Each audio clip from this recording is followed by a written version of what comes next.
جتنی بھی قدرتی آفات جب آتی ہیں، پہلے نمبر پہ تو ایک فلسفہ چلنا شروع ہو جاتا ہے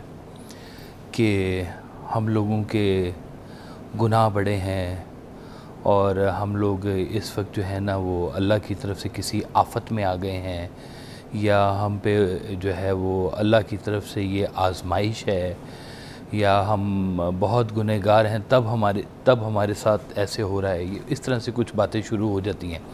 جب کبھی بھی کوئی قدرتی آفات کا ذکر آتا ہے۔ ایک تو یہ بڑا اس کانسیپٹ کو بڑا کلیئر کرنے کی ضرورت ہوتی ہے کہ جب کبھی بھی زندگی میں آپ کے اوپر کوئی غم آئے، کوئی آفت آئے، تو وہاں پر ایک چیز آپ نے بڑے غور سے دیکھنی ہوتی ہے کہ اگر اس تکلیف کے دور میں بھی آپ کا رجوع اپنے اللہ کی طرف ہے تو اس کا مطلب ہے یہ آپ کے اوپر کوئی عذاب نہیں ہے، آپ کو اللہ اور قریب کر رہا ہے۔ اور ہم گلہ کرتے ہیں پھر اللہ سے کہ یا اللہ تو نے یہ کیوں کیا، تو نے پانی کیوں بھیج دیا، تو نے زمین کیوں ہلا دی، تو نے غریب کیوں پیدا کر دیا، تو نے یتیم کیوں پیدا کر دیا، تو نے بچے کو اپاہج کیوں پیدا کر دیا۔ اللہ کہتا ہے کہ تم مجھ سے نہیں پوچھ سکتے کہ میں نے ایسا کیوں کیا، میں تم سے پوچھوں گا کہ اس کو دیکھ کر تم نے کیا کیا۔ جب کبھی بھی یہ آفت کوئی اس طرح سے کوئی چیز آتی ہے، اس کا مطلب ہر انسان کی انڈیویجول آزمائش ہے، انڈیویجول ہوتا ہے جی، یہ بالکل۔ اور یہ اس سے اللہ تعالیٰ پوچھے گا کہ تم گزرے وہاں سے، تم نے منظر دیکھا اور تم کر سکتے تھے تو تم نے کیوں نہیں کیا۔ تو اگر ہم یہ سوچیں کہ وہ پیچھے ایک ٹولہ اور آ رہا ہے، انہوں نے دیکھ لینا، یا ہم سے پہلے کوئی بندے گزرے تھے انہوں نے دیکھا ہے تو وہ کر لیں گے، وہ بھی تو گزرے ہیں۔ اگر ہم یہ سوچیں پھر دیکھیں، وہ ایک کہتے ہیں ایک سرنگ تھی، لوگ پیدل گزرا کرتے تھے وہاں سے، تو پاؤں میں ان کے پتھر چبھتے تھے بہت زیادہ۔ تو ایک شخص نے سوچا کہ نظر تو کچھ آتا نہیں ہے، لوگوں کے پاؤں میں پتھر چبھتے ہیں، وہ اپنے ساتھ ایک بوری اٹھا کے لے گیا۔ اس نے کہا آج جو بھی پتھر میرے پاؤں میں چبھے گا نا، میں اسے اپنی بوری میں ڈال کے تو میں یہ سرنگ صاف کروں گا تاکہ اور گزرنے والے جو لوگ ہیں نا ان کے لیے راستہ صاف ہو جائے۔ کہتے ہیں جب وہ باہر پتھر لے کے نکلا تو وہ پتھر نہیں تھے، وہ بڑے قیمتی پتھر تھے جو سرنگ میں پڑے ہوئے تھے اور اندھیرے کی وجہ سے لوگوں کو نظر نہیں آتے تھے۔ تو جب ہم کبھی دوسروں کے اوپر چھوڑنا شروع کرتے ہیں نا کہ وہ کر لے گا، تو وہ پھر آپ اس جواب دہی میں آ جاتے ہیں کہ آپ بھی کر سکتے تھے، یہ آپ نے کیوں نہ کیا۔ اچھا جی ناظرین، ڈاکٹر اسرار احمد صاحب نے یہ کہا تھا کہ اگر تم کسی کو دکھ اور تکلیف میں دیکھو اور تم اس حالت میں ہو کہ تم اس کی دکھ اور تکلیف کا مداوع کر سکتے ہو اور تم پھر نہ کرو تو پھر تم نیک نہیں ہو۔ تم کچھ بھی ہو سکتے ہو، تم نمازی ہو سکتے ہو، تم محدث ہو سکتے ہو، ٹھیک ہے، تم کچھ بھی ہو سکتے ہو مگر تم نیک نہیں ہو۔ تو یہ چیز جو ہے ہم نے آج بھی اپلائی کرنی ہے کہ وہ لوگ جو ہیں وہ ہمارا انتظار کریں کہ کوئی آئے گا ہماری ہیلپ کرے گا، just they waiting۔ اگر ہم بھی نہیں کریں گے تو پھر اس کا مطلب یہ ہے کہ کاشف صاحب ہم نیک نہیں ہیں۔ بالکل نہیں ہے۔ ایک بڑا خوبصورت فکر ہے کہ عبادت آپ کو جنت تک پہنچاتی ہے، انسان کی خدمت آپ کو خدا تک پہنچاتی ہے، اس کا درجہ زیادہ ہے۔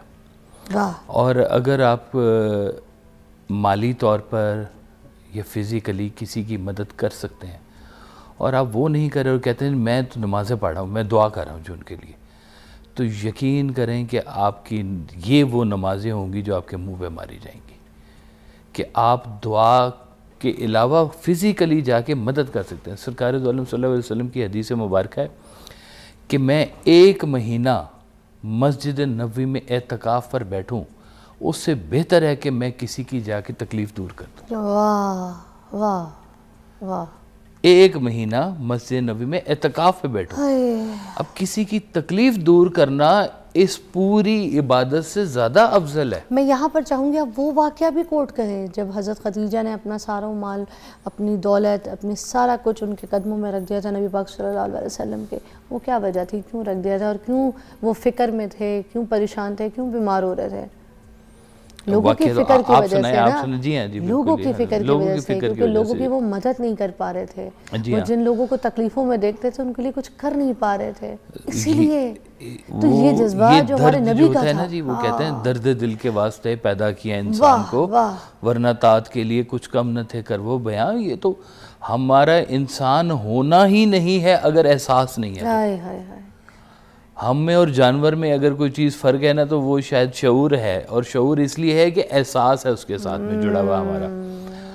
ہم ایک واقعہ دیکھیں اور ہمارے دل پر وہ اس کا اثر اس طرح سے نہیں ہوا تو اس کا مطلب ہے ہمارا دل بھی جو ہے نا زنگ آلود ہو چکا ہوا ہے ابھی تک. ہماری آنکھیں منظر دیکھ رہی ہیں، تکلیف میں دیکھ رہی ہیں، لیکن ہمارا